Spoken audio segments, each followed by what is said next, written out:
Bonjour à tous, c'est Virginie, je suis ravie de vous retrouver pour une nouvelle vidéo avec de nouvelles idées lecture, toujours du fantastique puisque c'est mon genre de prédilection, vous le savez si vous suivez mon actualité sur la chaîne. Donc je n'attends pas plus avant de vous présenter tous ces livres-là. Je vous en ai déjà présenté certains dans ma vidéo précédente où je vous avais lu les résumés, n'hésitez pas à la consulter.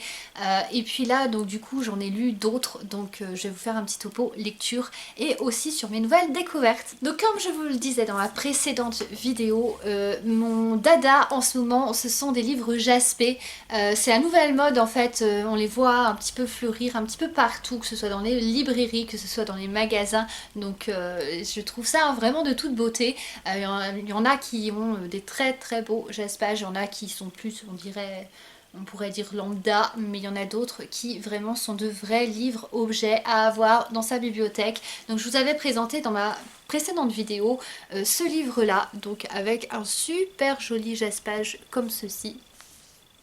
Voilà. Donc je vous avais déjà lu le résumé, donc je vais pas me répéter. Donc c'était les sœurs Wickwood. Donc le résumé m'avait assez attiré. Je trouvais ça assez... je trouvais en fait qu'il en dévoilait pas tant que ça ce résumé là, alors que parfois il y a des résumés qui dévoilent toute l'intrigue. Là ce n'était absolument pas le cas. Donc en fait je vous fais un petit topo. Donc il y a deux sœurs, ces deux sœurs là. Donc vous avez la fantôme ici, vous avez la sœur humaine de l'autre côté. Vous avez aussi des compagnons de route qui vont s'intégrer à l'intrigue avec un garde mutique, donc en fait qui garde le silence et qui est très très mystérieux, qui a des secrets assez sombres, etc. Et puis un paysan qui va les aider dans leur quête, puisque ce sont des occultistes, en tout cas elles descendent d'une grande famille d'occultistes royaux, sauf que la magie maintenant est bannie et crainte, et tout le monde presque se rebelle contre elle. On est dans un monde qui ressemble un petit peu au Moyen-Âge si vous voulez, donc avec des petits côtés historiques aussi liés à l'intrigue. Et vous avez le roi qui va décider de faire appel aux deux sœurs pour qu'elles puissent retrouver des mots. Donc rien que ça. En fait il a une sorte de grimoire qui appartenait à leurs ancêtres et tous les mots de ces pages ont été perdus et donc elles vont devoir mener une quête dangereuse pour les retrouver. Et tout ceci en fait pour révéler une prophétie liée au destin un peu du roi qu'il a envie de connaître. Et donc il va leur dépêcher justement un garde donc qui est très mystérieux, qui va les suivre dans leur péripéties. Et vous avez ce paysan qui est amoureux de la fantôme, de la sœur fantôme, qui va également les rejoindre. Donc là on est sur une histoire un peu de sorcière comme je disais, avec des petits côtés quand même assez sombres comme histoire et des petits côtés un petit peu historiques. Donc c'est une histoire assez sympa qui se lit bien je dirais. Après le problème je dirais que j'ai l'impression en fait que l'intrigue c'est un peu trop perdu, que à trop vouloir peut-être faire de choses, voilà, ça m'a paru un petit peu fouillis. En tout cas bien sûr comme d'habitude ce n'est que ma vision des choses personnelle, ça veut absolument pas dire, et c'est pour ça que même si un livre m'a moins plu qu'un autre, je vous le présente quand même parce que ça peut très bien vous séduire vous, alors que moi ça m'a c'est sûr un petit peu moins séduit pour ce livre là malheureusement. Donc on est sur un livre qui est quand même assez engagé, il faut le dire aussi, puisqu'il traite de l'homosexualité entre deux femmes, dont justement l'une des héroïnes. Après je vous dis pas avec qui parce que je veux pas trop non plus spoiler l'histoire. J'ai trouvé qu'on se perdait un petit peu parce que le livre se veut être une histoire comme de fantôme, être une sorte de romance paranormale, mais j'ai trouvé que le voile fantastique était peut-être un petit peu trop derrière le reste en fait, était un peu trop en second plan. Et j'ai trouvé oui qu'on se perdait un petit peu dans les méandres en fait de l'imagination de l'auteur. J'ai l'impression que voilà, elle voulait placer beaucoup de choses et que ça se tient pas forcément. Donc voilà, malheureusement c'est ce qui fait que j'ai pas été aussi emballée que je l'aurais cru par cette histoire là. Comme je vous disais aussi, il y a le côté peut-être un peu trop sombre aussi à mon goût de cette histoire. Voilà, après la révélation finale, j'ai pas trouvé non plus transcendante. Je m'attendais, je vous avoue, à autre chose. Je m'attendais à quelque chose vraiment aussi un combat final qui finalement n'a pas vraiment eu lieu. avec aussi cette prophétie qui finalement n'est pas non plus transcendante, voilà, au final.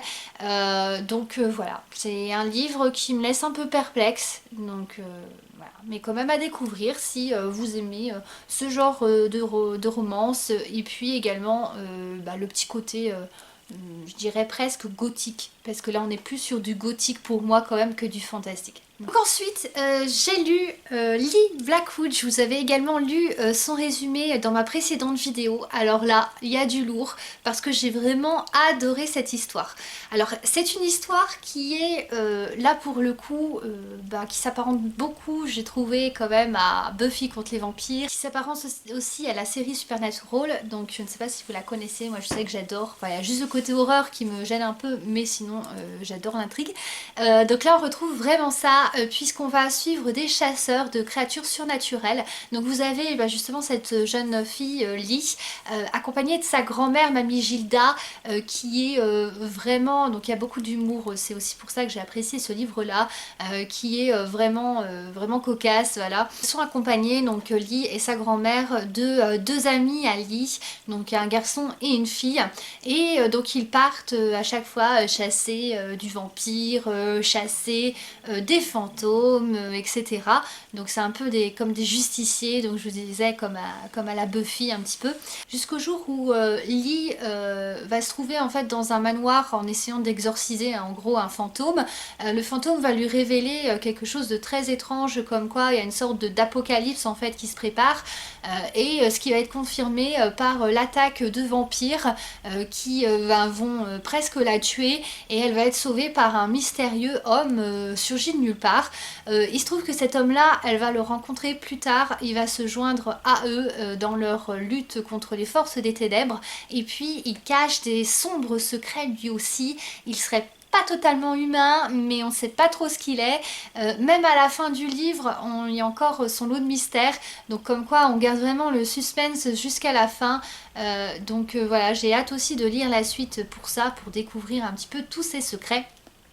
Et donc Lee va être confronté à une sorte de secte, si vous voulez, et ils vont découvrir que ils essayent donc il y a leurs ennemis en fait, essayent de relever un démon et d'accomplir une sorte de rituel un peu satanique pour le faire. Donc là on est en plein dans l'urban fantasy, c'est quelque chose que j'aime beaucoup dans le style du fantastique. J'aime beaucoup la fantasy urbaine, et donc c'est un livre qui est efficace, qui part pourtant je trouve quand même d'une idée simple, mais qui a le mérite d'apporter des éléments ici et là qui agrémentent l'intrigue, qui rajoutent plein de suspense. C'est bourré d'action aussi, comme je vous disais, il y a cette petite touche d'humour qui est très rafraîchissante aussi, donc c'est un livre que j'ai beaucoup aimé, donc à conseiller. Ensuite j'ai terminé il y a peu Il pleuvra sur la lande. Je vous l'avais présenté dans une précédente vidéo. Donc là encore on est comme le premier en fait sur une romance aussi homosexuelle, donc cette fois-ci avec deux hommes, donc qui vont quand même, ça va être l'élément central quand même de cette histoire. Donc vous avez Kes avec donc sa cousine Bess, donc les deux en fait vont être les héros de cette histoire. Kes, lui, alors ça se passe plutôt en Écosse, enfin voilà, dans ces pays, en plus ces terres de légende, il se trouve que il va y avoir une banshee qui va crier dès l'arrivée de Kes. Au début lui il va pas trop percevoir ça, il va percevoir ça comme du vent, mais en fin de compte c'est un cri de banshee, et donc il va le condamner à mort parce qu'une déesse en fait a juré sa perte, et lui a imposé à cette banshee en fait d'attirer la mort sur lui. Donc elle a de sombres raisons, et donc du coup lui il va retrouver sa cousine était promise à lui en fait. Sa grand-mère s'était mis dans l'idée, parce que c'est une riche héritière, qu'il l'épouse, sauf que lui il n'ose pas lui dire qu'il est attiré par les hommes, et puis il y a cet homme qui l'a attiré, avec qui il a passé la nuit, qui semble cacher en fait beaucoup aussi de secrets, donc je vous en dis pas plus non plus pour pas vous révéler toute l'intrigue. Donc là ce qui m'a un peu déçu dans ce livre, c'est qu'on s'écarte là encore du fantastique. Je pensais quand même au vu du résumé, être purement dans le fantastique. Là je le qualifierais plus de romance et plutôt d'aventure, plutôt une aventure à la Indiana Jones en gros. Alors ça a son charme, je l'ai lu jusqu'au bout et je l'ai trouvé quand même pas mal. Mais c'est vrai qu'il m'a manqué le petit truc en plus. Peut-être, voilà, je m'attendais à ce que ce soit peut-être un peu plus développé au niveau du côté fantastique, peut-être plus axé là-dessus, parce qu'il y a un univers qui est quand même riche, qui est propre aussi à ce livre-là. Ce qui est assez intéressant, c'est qu'on a quand même un univers assez développé, surtout avec des créatures issues de légendes, des mythes urbains, surtout liés à l'Écosse. Par exemple, vous avez, je crois, le Barghest, qui est une sorte de grand loup noir. Donc voilà, en fait, tout un folklore. Vous avez aussi l'arrivée de Nessie à un moment de l'histoire, mais voilà, on tire quand même plus, comme je disais, vers l'aventure, vers un récit d'aventure, voire une romance, enfin les deux mêlés.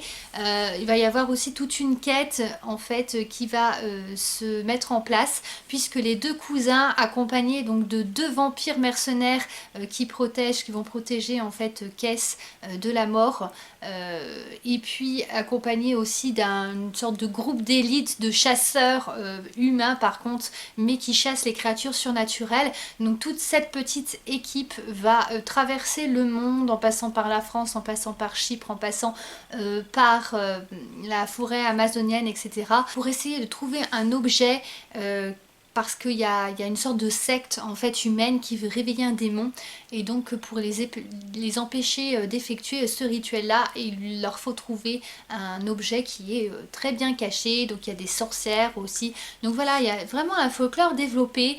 Comme je dis, c'est quand même un bon livre. Le début, j'ai trouvé ça quand même un peu longuet. J'ai hésité à poursuivre quand même, hein. Au niveau des premières pages, j'ai trouvé ça un petit peu long, et puis finalement après tout s'est enchaîné, donc voilà, jusqu'à la fin, donc j'ai trouvé ça pas mal au final.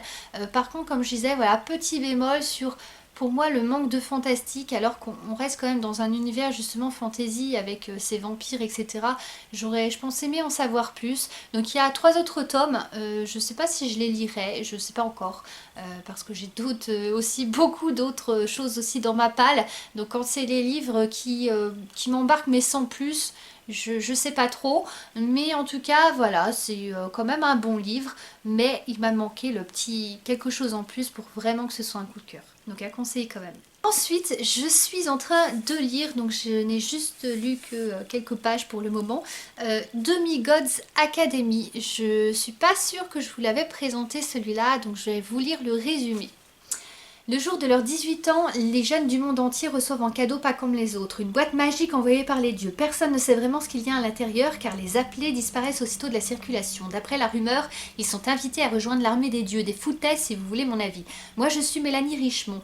Toute ma vie j'ai été une paria, une orpheline ballottée comme un navire dans la tempête, alors d'ici à croire que Dieu existe de toute façon. Je n'ai même pas reçu de boîte mystère. Peut-être parce que personne ne connaît ma véritable date de naissance ou que je suis une rebelle aux cheveux bleus et aux bras couverts de tatouages. Donc vous avez en fait cette héroïne atypique qui au début de l'histoire, donc je vous dis en fait juste un résumé des quelques pages que j'ai lues pour le moment. Au début de l'histoire, elle est invitée, alors je crois comprendre oui que c'est parce que sa tante travaille au service en fait, d'une riche famille. Et donc elle est invitée un peu malgré elle à un anniversaire d'une riche qui a à peu près son âge, d'une jeune fille riche.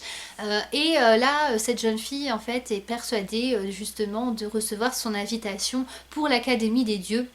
Donc il vénère les dieux de l'Olympe en gros, et là en ouvrant sa boîte elle découvre juste un parchemin qui lui dit simplement bon anniversaire mais sans lui offrir d'invitation.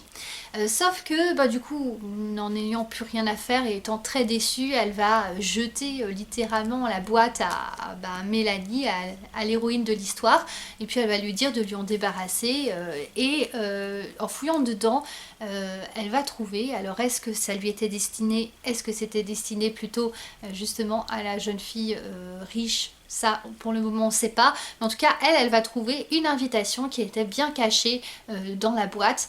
Et elle va décider de s'y rendre à sa place parce qu'elle croit donc que c'était destiné à l'autre jeune fille. Et donc là, elle va essayer d'embarquer. Donc comme je vous dis, j'en suis là, c'est juste le début. D'embarquer pour l'académie. Et il y a, je crois, 35 autres personnes qui sont aussi élues. Donc voilà, ça a un petit côté Percy Jackson, une fantaisie aussi à découvrir.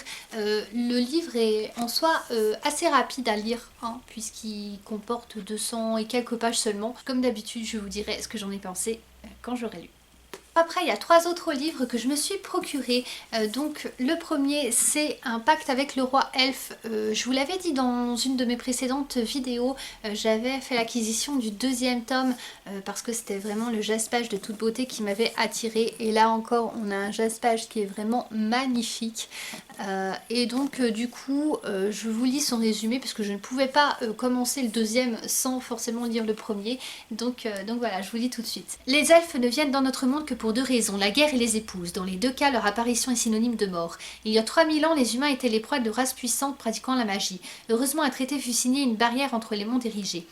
En échange, les habitants humains du village de Capton sont forcés de fournir tous les 100 ans une jeune fille afin qu'elle devienne l'épouse du roi elfe. Être choisie revient à quitter son peuple et sa famille pour toujours, une condamnation à laquelle lui et là, elle est heureuse d'avoir échappé. Elle a pu ainsi suivre des études d'herboristerie pour devenir la guérisseuse du village, jusqu'au jour où le roi des elfes vient pour elle. La voici désormais forcée d'épouser un roi froid à la beauté surnaturelle et de vivre au cœur d'un pays plein de magie mais qui se meurt. Car Luella va vite découvrir que pèse sur ses épaules un lourd fardeau. Elle seule peut sauver à la fois ce monde et celui dont elle vient et où elle a laissé les siens. Donc à découvrir, comme je vous disais sur le 2e tome, c'est vrai que c'était un tome qui avait des avis assez partagés sur le net. Il y a des gens qui adoraient, il y en a d'autres qui détestaient presque, enfin voilà, qui trouvaient beaucoup de choses à redire sur l'intrigue. Donc j'ai hâte aussi de le lire, donc on est dans le monde donc, des Fae, et le livre par contre est de toute beauté, puisque non content d'avoir un très joli jaspage, il y a des petites fiches comme ça qui sont très belles à l'intérieur. Et puis l'intérieur, il y a aussi, hop, je vous montre des illustrations vraiment de toute beauté sur la première page.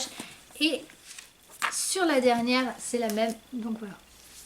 Ensuite, le 2e livre, c'est Les Oubliés d'Astrelune. Ça se présente donc comme ceci, donc je vous lis aussi le résumé. Astrelune, la puissante cité indépendante. Imaginez une métropole où des tapis volants côtoient des dirigeables, où des individus se promènent en pyjama et où des ingénieurs déclenchent la pluie et le beau temps. Holly Nightingale appartient à cet univers étrange. Simple employée au musée national, elle voit son existence basculer le jour où sa jeune sœur disparaît. Tandis que le mystère ne cesse de s'épaissir, d'étonnants alliés croisent sa route, un avocat maladroit et un pirate au passé trouble. De découverte en découverte, Holly se retrouve happée dans une dangereuse spirale, et si rien n'était ce qu'elle croyait, et si Astrelune baignait dans un gigantesque mensonge.